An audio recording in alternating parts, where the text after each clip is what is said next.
Hello everyone. सो आज के इस वीडियो में मैं देने वाली हूँ आप लोगों के 5 सवालों के जवाब जो कि लेबर पेन और डिलीवरी से रिलेटेड होंगे। तो चलिए जान लेते हैं कि वो कौन कौन से सवाल हैं। तो सबसे पहला सवाल ये है कि क्या डिलीवरी के दौरान महिलाओं की पोटी और सूसू बाहर निकल जाती है, और अगर निकल जाती है तो इससे बचने के लिए हमें क्या करना चाहिए।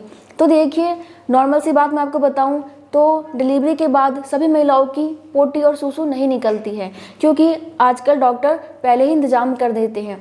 जैसे कि डिलीवरी वाले बेड पे लिटाने से पहले डॉक्टर आपको कहते हैं कि आपको जितना भी पोटी और सूसू आ रहा है आप वो बाहर निकाल लो, और इसमें आपकी मदद की जाती है। मतलब ये है कि आपके साथ स्टाफ होते हैं हॉस्पिटल के, और वो आपको कहते हैं कि आप आराम से बैठ के पोटी और सूसू पास कर लीजिए। और डॉक्टर आपको ये भी कहती हैं कि आप पे जितना दम हो, यानी कि अच्छी तरीके से जोर लगा के अपनी पोटी और सूसू को बाहर निकाल लो। इससे क्या होता है कि डिलीवरी के दौरान आपको पोटी और सूसू नहीं आती है। और देखिए, बहुत से हॉस्पिटल में ना एनीमा दिया जाता है। एनीमा देने से भी आपका पेट पूरी तरीके से क्लीन हो जाता है और आपको डिलीवरी के दौरान पोटी बाहर नहीं आती है, यानी कि आप पोटी नहीं करते हो। और देखिए, कई बार ऐसा हो जाता है कि डिलीवरी के दौरान कुछ महिलाओं की पोटी और सूसू बाहर आ जाती है, तो इसमें कोई घबराने वाली बात नहीं है, ये बहुत ही नॉर्मल है। बहुत सा महिलाओं के साथ ऐसा हो जाता है, और इस चीज़ का बुरा डॉक्टर भी नहीं मानते हैं, स्टाफ भी नहीं मानते, क्योंकि उनको पता है कि भाई इतना ज़्यादा जोर लगाया जा रहा है और इतना ज़्यादा दर्द हो रहा है, आपका शरीर इस समय इतना ज़्यादा आपके कंट्रोल में नहीं रहता है, तो कई बार हो जाता है। तो इसमें घबराना नहीं है, बहुत ही नॉर्मल सी बात है। लेकिन आपको डॉक्टर डिलीवरी से पहले ही पोटी और सूसू अच्छी तरीके से क्लीन करवा देते हैं, उसके बाद ही आपकी डिलीवरी करवाई जाती है। इसीलिए इस चीज़ को लेकर चिंतित मत होइए, ठीक है। बहुत ही नॉर्मल सी बात है, बहुत ही नॉर्मल सी बात है, ठीक है। बिल्कुल भी चिंता नहीं करना। इसके बाद जो दूसरा सवाल मेरे पास आया है वो ये कि क्या डिलीवरी के दौरान, यानी कि नॉर्मल डिलीवरी के दौरान जो कट लगाया जाता है, जो चीरा लगाया जाता है, क्या उस समय हमको सुन किया जाता है, यानी कि एनेस्थीसिया दिया जाता है, या फिर ऐसे ही कट लगा दिया जाता है। तो अगर आपको मैं अपनी स्टोरी बताऊं तो मेरे साथ भी ऐसा ही था कि मुझे भी कट लगाया गया था। लेकिन होता ऐसा है कि जब आपको बेबी को बाहर लाना होता है, जब आपका सर्वेक्स 10 सेंटीमीटर खुल जाता है, यानी कि जब आप डिलीवरी वाले बेड पे लेट जाते हो ना, उस समय आपको बहुत ज़्यादा दर्द होता है। इसलिए आपको बिल्कुल पता नहीं चलता कि आपके नीचे के एरिया को काटा जा रहा है या फिर कुछ और किया जा रहा है, क्योंकि जो दर्द आपको बेबी को बाहर लाने के लिए सहना पड़ता है, उससे बड़ा दर्द और कुछ नहीं होता। तो डॉक्टर ऐसे ही काट देती है, आपको पता भी नहीं चलेगा कि मेरा कट लगा है। बहुत ही आराम से काटा जाता है और बहुत जल्दबाजी में काटा जाता है। मतलब ये है कि डॉक्टर को जैसे ही लगता है कि बच्चा मुंह पे आ गया है, वो एकदम से कट लगाती हैं, एकदम से ही बच्चे को बाहर निकाल लेती हैं। और एकदम से ही क्या होता है कि डॉक्टर आपको नीचे के एरिया को सुन करने के लिए एनेस्थीसिया देते हैं, और एनेस्थीसिया देने के बाद क्या होता है कि डॉक्टर आपको तभी तुरंत टाका लगा देते हैं। यानी कि इस प्रक्रिया में ज़्यादा समय नहीं लगता है।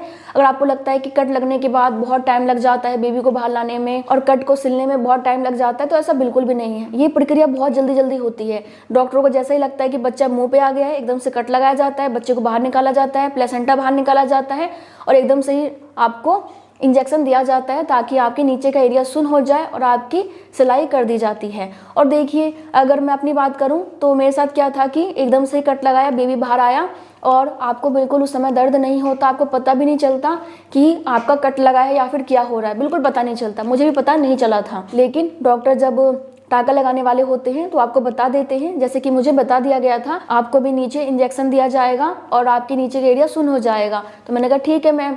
तो डॉक्टर आराम से आपको इंजेक्शन लगा देती हैं। थोड़ा सा इंजेक्शन का पेन होता है, बहुत ही हल्का सा, जैसे इंजेक्शन का होता है इस टाइप का होता है, और उसके बाद आपका नीचे का एरिया बिल्कुल सुन हो जाता है, आपको कुछ नहीं पता चलता कि नीचे क्या हो रहा है। तो इस चीज़ से चिंतित मत होइए, ये भी बहुत ही नॉर्मल सी बात है। और देखिए, बहुत सा महिलाओं का ये भी कमेंट आता है कि मैम ये जो नीचे के एरिया में कट लगाया जाता है, क्या हम उससे बच सकते हैं? हम ऐसा क्या करें कि हमें कट ना लगे, हमें टाका ना लगे? तो देखो, अगर आपकी पहली डिलीवरी है, पहली प्रेगनेंसी है, तो डॉक्टर आपका कट लगाएंगे ही, क्योंकि आपकी मांसपेशियां इतनी ज़्यादा नहीं खुलती हैं।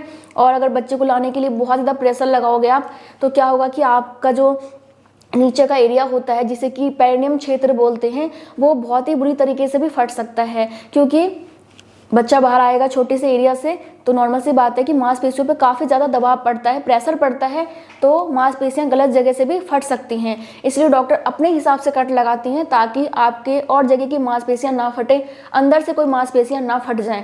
तो आपकी भलाई के लिए होता है, तो वो आप अपने डॉक्टर पे छोड़ दीजिए। बाकी देखिए, अगर आप चाहती हैं कि मेरा कट ना लगे, तो इसके लिए आपको बहुत ज़्यादा मेहनत करनी होगी। आपको स्टार्टिंग से ही एक्सरसाइज का ध्यान रखना होगा, क्योंकि आपकी मांसपेशियां जितनी ज़्यादा लचीली होंगी, जितनी ज़्यादा स्ट्रांग होंगी, आप अपने बच्चे को उतनी ही अच्छे तरीके से बाहर निकाल पाएंगी। तो इसके लिए आपको खान पान अच्छा रखना होगा, एक्सरसाइज पर ध्यान देना होगा, आपको तनाव पे ध्यान देना होगा कि आप तनाव मत लीजिए, आपका बॉडी स्ट्रांग रहे, आपको सोने जगने पे हर एक चीज़ पर ध्यान देना होगा। लेकिन डॉक्टर आपके दर्द को कम करने के लिए, ताकि आपकी डिलीवरी जल्दी से हो जाए, वो आराम से कट लगा देती हैं। तो इस बारे में आप अपने डॉक्टर से बात कर सकती हैं, क्योंकि ज़्यादातर डॉक्टर कट लगाती ही हैं। अगर आपको कट नहीं लगवाना है तो आप अपने डॉक्टर से बात कर सकती हैं कि मैं चाहती हूँ कि मेरा कट ना लगे, तो उसके लिए मुझे क्या करना होगा। हो सकता है कि कट ना लगाने की वजह से आपकी डिलीवरी में थोड़ा ज़्यादा समय लग जाए, लेकिन बच्चा तब भी बाहर आ ही जाता है। लेकिन जैसे कि मैंने आपको बताया कि कई बार गलत जगह से आपकी मांसपेशियां फट सकती हैं, तो उसके बारे में आपके डॉक्टर को ही ज़्यादा पता होगा। तो इसके लिए आपको अपने डॉक्टर से ही बात करना होगा। इसके बाद जो एक नेक्स्ट सवाल आता है कि मैम, हमें जो म्यूकस प्लग बाहर आता है और जो वाइट डिस्चार्ज बाहर आता है, हम दोनों में अंतर कैसे कर सकते हैं। जो म्यूकस प्लग होता है वो सर्वेक्स पे डॉट की तरह लगा हुआ होता है, चिपका हुआ होता है, और बच्चा जब नीचे आ जाता है, सर से दबाव बनाता है, आपका सर्वेक्स खुलने लग जाता है, तो वो म्यूकस प्लग बाहर आ जाता है।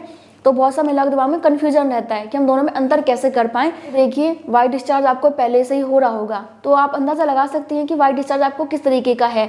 वो हल्का दूधिया टाइप का होता है, काफ़ी गाढ़ा होता है, और वो वाइट कलर का ही होता है नॉर्मली, ठीक है। और देखिए, जो म्यूकस प्लग होता है ना, वो आपको नॉर्मल सी बात है कि डिलीवरी के 15 दिन पहले, 20 दिन पहले, 5 दिन पहले, 2 दिन पहले या फिर 1 दिन पहले बाहर आता है।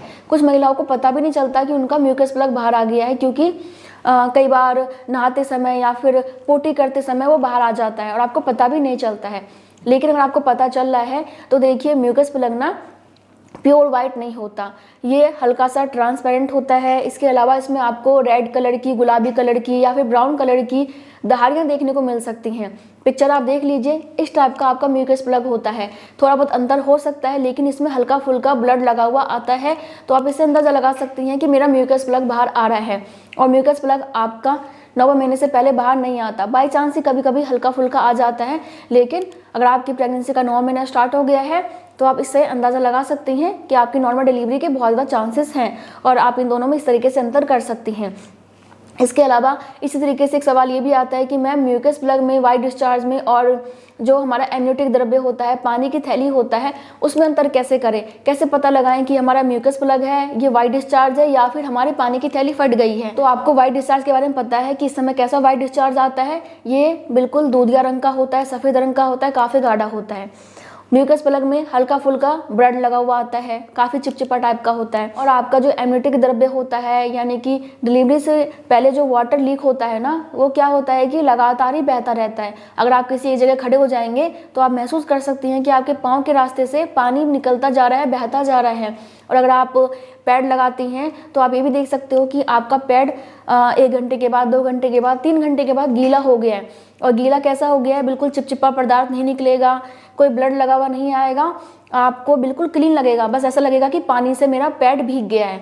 तो आप इसे अंदाज़ा लगा सकती हैं। या फिर आपका जो पैड है ना, हल्का पीला सा होगा, क्योंकि एमनियोटिक द्रव्य है ना, हल्का पीला हो सकता है, बहुत ही हल्का। लेकिन अगर आपके एमनियोटिक द्रव्य यानी कि पानी की थैली से जो पानी बाहर आ रहा है, उसका रंग ब्राउन कलर का है, यानी कि भूरा रंग का है, या फिर ग्रीन है यानी कि हरा रंग का है, तो इससे आप ये पता लगा सकती हैं कि आपके बच्चे ने गर्भ में पोटी कर दी है और आपको फौरन हॉस्पिटल जाना है। और देखिए, वाइट डिस्चार्ज हो रहा है या फिर आपका म्यूकस प्लग बाहर आ रहा है, ऐसे में आपको हॉस्पिटल नहीं जाना होता। लेकिन अगर आपके पानी की थैली से पानी बाहर आ रहा है, आपका वाटर ब्रेक हो चुका है, वाटर लीक हो रहा है, तो आपको तुरंत हॉस्पिटल जाना है, ठीक है। सो फ्रेंड्स, यही थे आप लोगों के कुछ सवालों के जवाब। अगर आप लोगों को वीडियो पसंद आया हो तो लाइक कर दीजिएगा, चैनल को सब्सक्राइब नहीं किया तो वो कर लीजिएगा। मैं मिलती हूँ नेक्स्ट वीडियो में, तब तक के लिए bye bye, thank you so much, नमस्ते।